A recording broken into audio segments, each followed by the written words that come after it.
అందరికీ కూడా పేరు పేరున వందనం. చాలాసేపు చూస్తూ ఉన్నా, ఎండ మండిపోతున్నది. లేచిపోతారేమో అందరి సభ నుంచి అనుకున్నా, కానీ పట్టుదలతో ఎండను తట్టుకొని కూడా ఇక్కడనే కూర్చున్నారంటే కారణం లేకపోలేదు. పైన మండుతున్న సూర్యుని కంటే మన గుండెలు ఎక్కువ మండుతున్నాయి. 9.5 సంవత్సరాలు కేసీఆర్ నడిపిన నిరంకుశ పాలన చూసి మనందరికీ గుండెలు మండుతున్నాయి. ఆయన ప్రశ్నించే అవకాశాన్ని అణిచివేసిండు. ఎవరన్నా నిరసన తెలిపితే సహించలేదు. ఊళ్ళో ఎవరికన్నా పచ్చటి పొలం ఉంటే ఎట్లా గుంజుకోవాలనే ఆలోచన చేసిండ్రు. ఇసుక దందాలు వాళ్ళయే, కాంట్రాక్టులు వాళ్ళయే. ఒక్క కుటుంబం తెలంగాణను అడ్డగోలుగా దోచుకుంటుంటే మనకు కట్టిన కాళేశ్వరం ప్రాజెక్టు ఏమైందో కూడా మన కళ్ళ ముందు సాక్ష్యంగా నిలబడ్డది. మీ పైసలే తప్ప మా మంచి ఆలోచన చేయలేదు. అందుకనే ఇవాళ కాళేశ్వరం ప్రాజెక్టుకు ఆ దుస్థితి పట్టింది. కాంట్రాక్టర్లు జేబులు నింపాలని చూసిండ్రు, కానీ మనకు వాళ్ళు ఇవాళ న్యాయం చేయాలని ఆలోచన చేయలేదు. చాలా మాటలు చెప్పిండు, ఏ మాట కూడా అమలు కాలేదు. ఇంతకుముందు మిత్రులు చాలా లిస్టే చదివిండ్రు. దానికి మనం జోడించుకోవలసినవి ఇంకా కొన్ని ఉన్నాయి. రాస్తే నిజానికి ఆయన చెప్పి అమలు చేయని చాంతాడంతా ఉంటాయి. అవి తేలేటివి కావు, ఒక్క రోజుతో అవి ఎంత లెక్క పెట్టినా ఒడిసేటివి కూడా కావు. అన్నీ ఉన్నాయి ఆయన మాటలు చెప్పి చేయకపోయినటువంటివి. పిల్లలకు ఉద్యోగాలు ఇస్తా అన్నాడు, ఇంటికో ఉద్యోగం అన్నాడు, కానీ చివరాఖరికి గవర్నమెంట్లో ఉన్న ఖాళీలు కూడా భర్తీ చేయలే. అసెంబ్లీలో చెప్పిండు 1,07,000 పోస్టులు ఖాళీ ఉన్నాయి, సంవత్సరం తిరగకముందే భర్తీ చేస్తా అన్నాడు. ఈ రోజు వరకు కేసీఆర్ భర్తీ చేసింది 80,000 ఉద్యోగాలే. ఈ 80,000 ఉద్యోగాల కోసం పిల్లలు రాత్రింబవళ్ళు లైబ్రరీలో కూర్చొని చదువుతారు. అక్కడ మధ్యాహ్నం పూట అన్నపూర్ణ హోటల్ గవర్నమెంట్ నడిపే దాంట్లో 10 రూపాయల భోజనం చేసి తినక సాయంత్రం దాకా లైబ్రరీలో కళ్ళు బోంగా వాళ్ళు పుస్తకాలు చదువుతుంటారు. మొన్న ప్రవళిక అనే అమ్మాయి చదువుకొని పరీక్షలు వాయిదా పెట్టడంతో ఆమె బాధపడిగా నా జీవితానికి ఇంట్లో సవాల్ చేసి వచ్చింది. పేద యాదవ కుటుంబం, వాళ్ళకున్న ఆదాయమే తక్కువ, అప్పో సప్పో చేసి అమ్మాయిని చదివిస్తే ప్రవళిక హైదరాబాద్ వచ్చి ఛాలెంజ్గా తీసుకొని, మామూలు విషయం కాదు, ఒక మారుమూల గ్రామం నుంచి హైదరాబాద్కు వచ్చి హాస్టల్లో ఉండి పరీక్షలకు చదువుకోవటం మామూలు విషయం కాదు. నిబద్ధతతో కష్టపడి చదువుకున్నది. ఇంత పెద్ద కట్ట పుస్తకాలు ఆమె నోట్స్ రాసుకున్నది. గోనె సంచడి నిండా పుస్తకాలు కొనుక్కొని చదువుకున్నది. అంత కష్టపడి చదివితే పేపర్లు అమ్ముకున్నది గవర్నమెంట్. మళ్ళా పరీక్షలు జరపమంటే సరిగ్గా జరపలేదు. ఆఖరికి పరీక్షలు వాయిదా పడ్డాయి.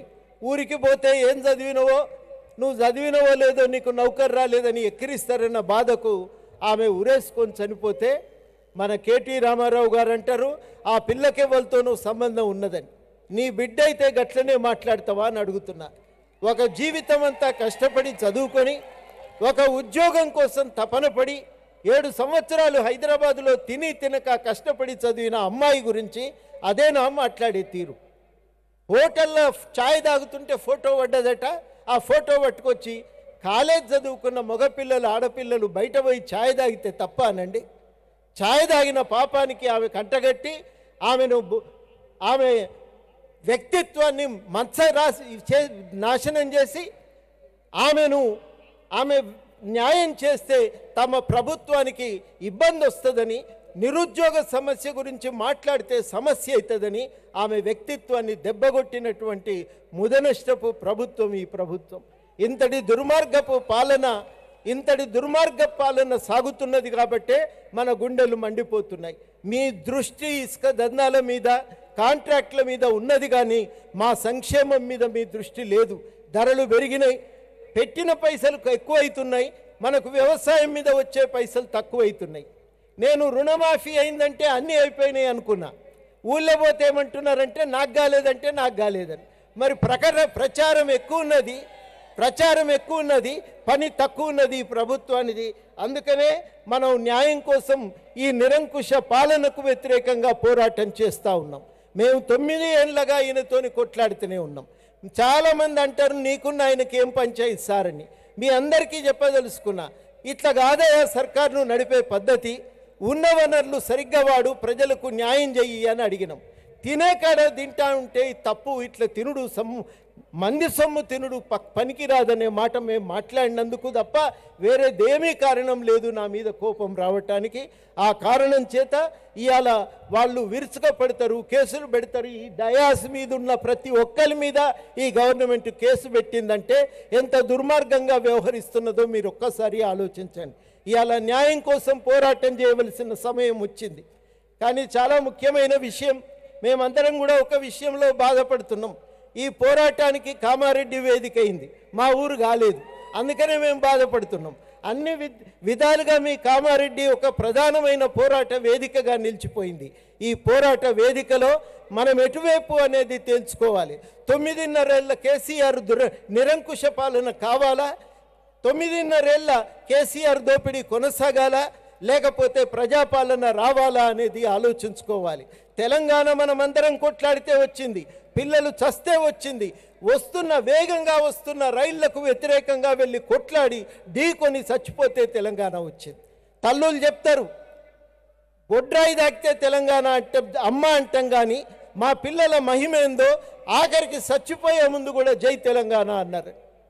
నన్ను అనలేదని బాధపడుదునా, అమ్మని తలవలేదని బాధపడుదునా, తెలంగాణను తలిసిండని సంతోషపడన్నా నాకు అర్థం కాని పరిస్థితి అని.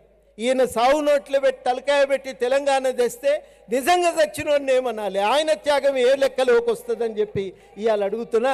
ఒక్కటే నిమిషం సార్. అందుకనే మేము చెప్పేది ఒకటే, ఈ త్యాగం మనందరి కొట్లాట వల్ల వచ్చిన తెలంగాణ, మనందరం తీసుకొచ్చిన తెలంగాణ ఫలితం మనందరికీ దక్కాలని అడుగుడు తప్పెట్లయితుందని చెప్పి నేను అడుగుతున్నా. ఒక్క కుటుంబం తినాలన్నా అందరం పంచుకొని తినాలా అంటే అందరం పంచుకొని తినాలని వేదిక మీద ఉన్న వాళ్ళం అంటున్నాం. మా ఒక్క కుటుంబమే మెయ్యాలని చెప్పి వాళ్ళు అంటున్నారు. అది ఇవాళ తెలంగాణలో నడుస్తున్న పంచాయతీ. ఈ పంచాయతీలో న్యాయం చెప్పటానికి మీరు ఎటు నిలబడతారనేదే ఇవాళ చాలా కీలకమైన ప్రశ్న. ఈ అవకాశం మీకు వచ్చింది.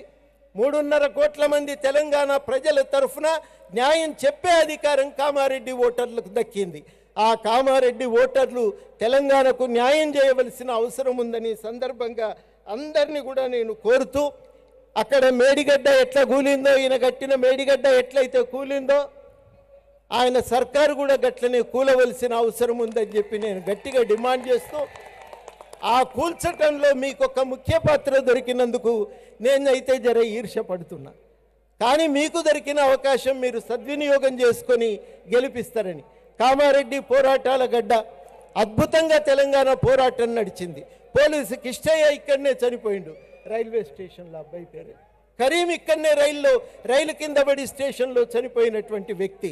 వాళ్ళ పోరాటాలను గుర్తు చేసుకుందాం, మన ఓటు హక్కును ఉపయోగించుకుందాం. ఒక మార్పు కోసం, ఒక ప్రజల పాలన కోసం, ఇవాళ ప్రజాస్వామ్యం కోసం, రాజ్యాంగబద్ధ పాలన కోసం ఓటు వేద్దామని, ఒక్కొక్క దెబ్బ మన మీద పడ్డదాన్ని గుర్తు చేసుకుంటూ మన ఓటు హక్కును వాడుకుందామని, మీట నొక్కుదామని మీ అందరికీ కూడా పేరు పేరున కోరుతూ ఈ అవకాశం ఇచ్చినందుకు కృతజ్ఞతలతో సెలవు. జై తెలంగాణ, జోహార్ తెలంగాణ అమర వీరులకు.